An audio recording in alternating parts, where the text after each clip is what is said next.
Dear viewers, good evening to all of you. Today I would like to deal with spelling and grammar. Very important, you know it pretty well from the point of view of examinations. There are so many rules for spelling. Of them, the most common rule is IE versus EI. E అను శబ్దం ఇచ్చు IE versus EI అనే అక్షరాలని కలిగి ఉన్నటువంటి పదాల గురించి నేను ఇప్పుడు మాట్లాడుతూ ఉన్నాను.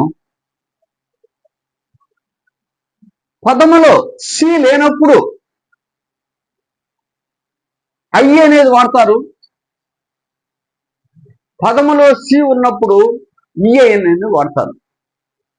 ముందు పదములో సి లేనప్పుడు ఉన్నటువంటి కొన్ని పదాల గురించి చెప్తున్నాను. Friends, believe, relieve, reprieve, retrieve అన్నప్పుడు ఇక్కడ సి లేదు కదా, అందువల్ల ఐ మాత్రమే వచ్చింది. అయితే దీనికి ఎక్సెప్షన్స్ లేవంటే ఉంటాయి. ఇది కామన్ రూల్ అయినప్పుడు కూడా ఇది ఒక గైడే కానీ ఇది 100% అని అనుకోకూడదు. ఇక్కడ చూడండి, ఎక్సెప్షన్ సైన్స్ అన్నాడు.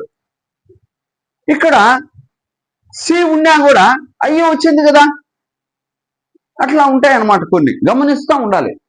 తర్వాత సి ఉన్నప్పుడు ఈఐ ఉంటుంది అన్నాను. అప్పుడు ఎలా ఉన్నాయో పదాలు చూడండి. Receive, deceive, ceiling, conceive, perceive అన్న.